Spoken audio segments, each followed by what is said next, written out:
ingegneria del occultismo.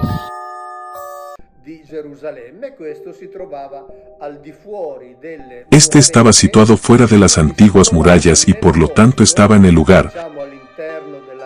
digamos dentro, del tercer círculo de murallas donde podían ir los paganos, y por lo tanto también practicar sus ritos, y esta Betesda. En realidad, la piscina se construyó según los cánones de los llamados Asclepion, o Asclepieion, como los llamaban los griegos, es decir, centros de culto de Asclepio, el dios que realizaba las curaciones. Había por lo menos 440 de ellos alrededor del Mediterráneo y allí realmente ocurrieron las curaciones, sin embargo ocurrieron como suceden en otros lugares.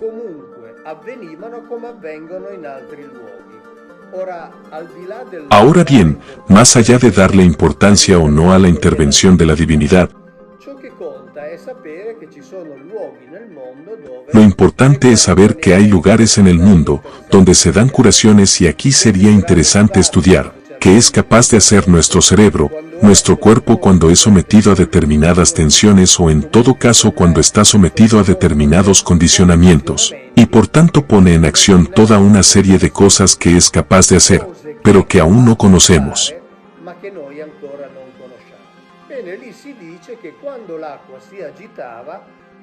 Pues allí se dice que cuando se revolvía el agua, se curaba el primero que entraba. Bueno, pero Jesús no hizo sumergir a este enfermo en esa agua durante 38 años. ¿Por qué? Porque esa agua era el agua en la que, obviamente según la tradición, con toda probabilidad trabajaba Asclepio y estaba cerca del templo de Jerusalén.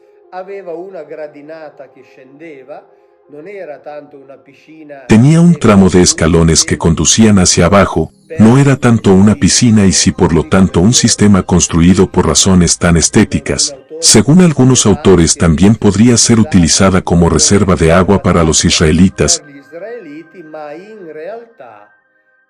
porque en realidad la piscina que era utilizada por el templo de Jerusalén como fuente de agua para ritos y purificaciones, era un estanque mucho más alejado del templo, y era el estanque de Siloé.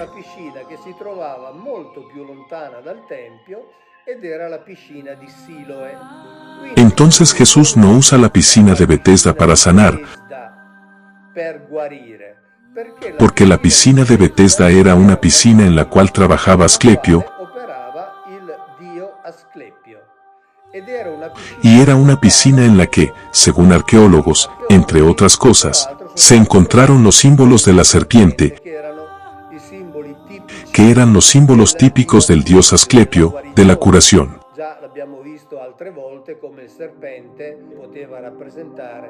Ya lo hemos visto otras veces como la serpiente podría representar la doble hélice del ADN, por lo tanto el conocimiento profundo, el conocimiento más profundo, de lo más interno, lo más íntimo, lo más importante del ser humano, y por lo tanto Betesda no se usa a pesar de estar muy cerca a una entrada al templo,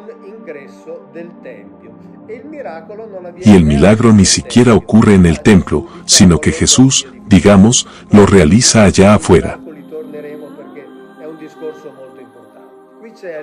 Luego volveremos al discurso de los milagros, porque es un discurso muy importante.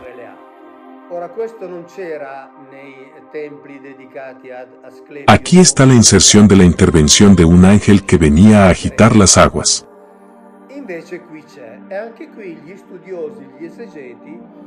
Ahora, bien, esto no estaba en los templos dedicados a Asclepio o Esculapio, como se prefiera, el griego o el latín, pero aquí está, incluso aquí los eruditos, los exegetas, dicen que se trata de una inserción cristiana posterior,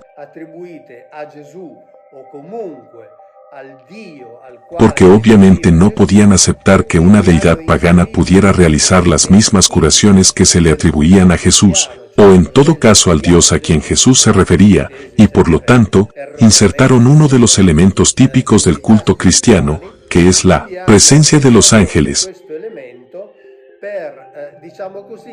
Los ángeles siempre erróneamente entendidos como entidades espirituales, y por ello introdujeron este elemento para, por así decirlo, cristianizar estos hechos en citas milagrosas, ocurridas en la piscina de Betesda.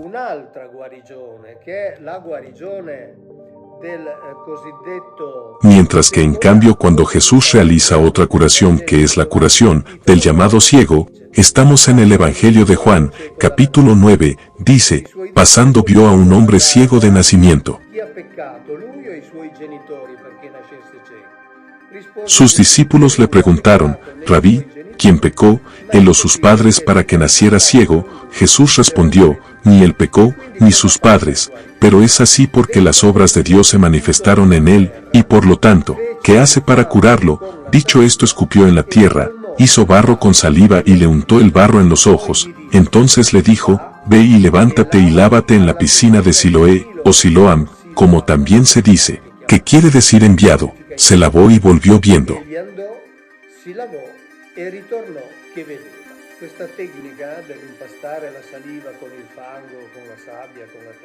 Esta técnica de mezclar saliva con barro, arena, tierra y luego pasarla por los ojos era utilizada por los esenios.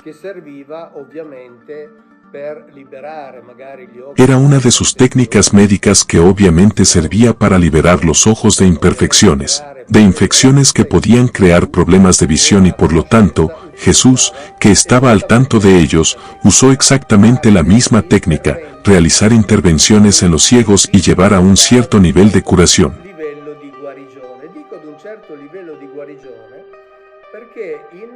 Digo a cierto nivel de sanación porque en Marcos, capítulo 8, vemos que Jesús tiene que hacer hasta 2 intervenciones para sanar a una persona.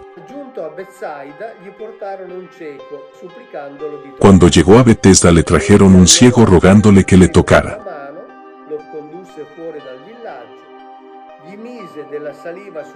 Luego tomó al ciego de la mano, lo sacó del pueblo, le puso un poco de saliva en los ojos. Nuevamente, ahí en la lectura anterior, ellos son más precisos, porque la saliva se mezcló con la tierra para hacer barro que por lo tanto tenía ese poder abrasivo, le puso saliva en los ojos y le preguntó, ¿ves algo?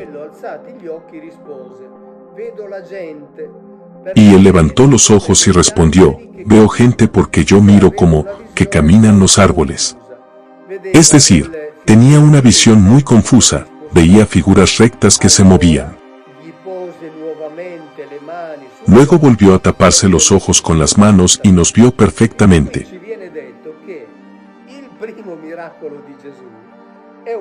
Aquí se nos dice que el primer milagro de Jesús es un milagro imperfecto, es decir, lo curó pero solo parcialmente. Como diciendo, la primera operación no salió muy bien y por eso tuvo que hacer una segunda. Obviamente, esto nos dice mucho sobre el tipo de intervención que estaba haciendo, porque, como dije antes, estas operaciones, estas intervenciones médicas aplicadas por los esenios obviamente funcionaron más o menos. A veces trajeron el resultado positivo de inmediato, otras veces requirieron más intervenciones.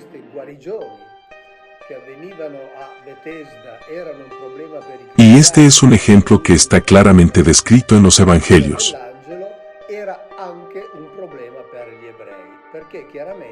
Entonces, si es cierto que se produjeron en Betesda fueron un problema para los cristianos que tuvieron que introducir esta figura del ángel,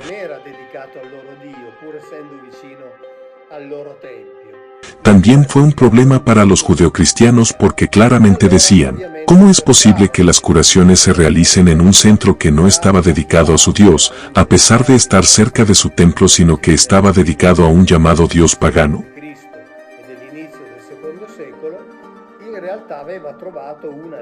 Y luego, obviamente, estaban buscando explicaciones. Por ejemplo, Rab Akiva, quien fue uno de los grandes maestros de finales del primer siglo, del siglo de Cristo, y de principios del segundo siglo, en realidad tuvo una explicación, dijo, así como Dios envía enfermedades, Dios también establece el momento en que esa enfermedad será curada. Entonces, ¿qué pasó entonces? Según Rabbi Akiva, fue un hecho entre comillas, aleatorio, es decir, si alguien se sumergía en esa piscina y sanaba, el poder curativo no era de Asclepio y la piscina, sino que era el hecho de que se hubiera sumergido en el momento en el cual Dios ya había determinado previamente que sería sanado.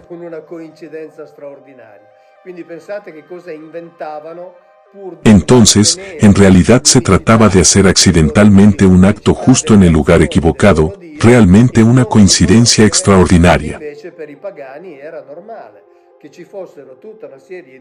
Así que pensad lo que inventaron para mantener la unicidad de su Dios, la unicidad de las acciones de su Dios y no reconocer lo que era normal para los paganos, que había una serie de divinidades que curaban. Igual que los cristianos a los que atribuyen a Jesús la posibilidad de curar, y esta era la norma que ya hemos visto cuando hablábamos de los centros de curación que eran grandes centros de poder y riqueza. Entre otras cosas, en los templos dedicados a Asclepio, se encontraron muchos devotos, como los encontramos en las iglesias de los santos, a los que se les atribuyen milagros y por lo tanto, cada uno dejaba la representación de la parte de su cuerpo que había sido curada por asistir a ese templo, por haber asistido a ese lugar. Así que en fin, la cosa era absolutamente normal, y por lo demás sigue siendo así, porque aún hoy, hay gente que se cree curada por tal o cual santo y luego deja un voto, sin importar si la iglesia lo reconozca o lo haga menos ese milagro, también porque a medida que avanza la ciencia lo que se llama milagro, numéricamente decrece cada vez más.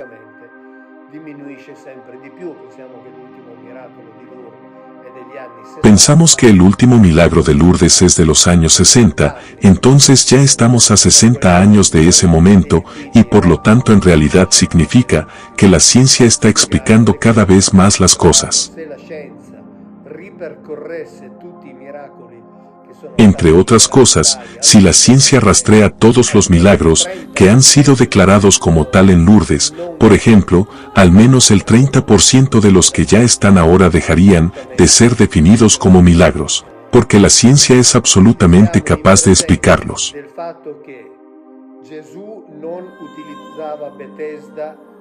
Entonces estamos en presencia de que Jesús no usó a Betesda sino a Siloé, porque Siloé era la que usaba el templo mientras Betesda era un centro de sanación pagana, y sabemos que Jesús cuidaba de los suyos. Solo cuidaba de los suyos, propio, y por eso también cuando encontró a alguien cercano en Betesda, se aseguró de que no lo usara, solo para no darle crédito a.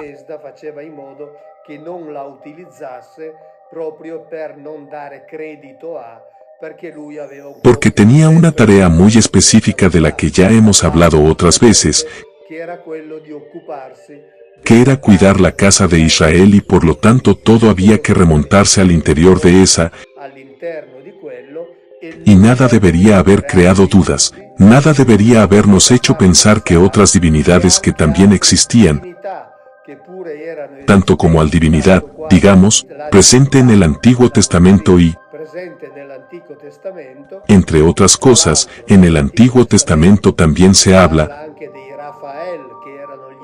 de Rafael, que eran los él, que curaban, por lo que Asclepio fácilmente podría, con el término hebreo, definirse un Rafael que es un el que cura, porque la situación era igual en todas partes y, como ya he dicho varias veces, los Elohim no eran más que la forma en que en la lengua semítica occidental se definía a aquellos individuos que en Grecia se definía Teoi, en la India se definían Devas, y así de lejos en varias partes del mundo.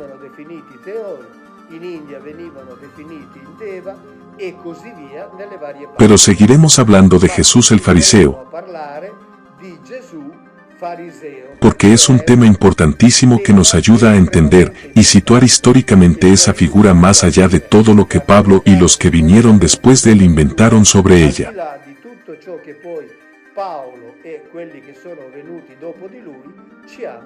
Adiós, gracias y hasta la próxima.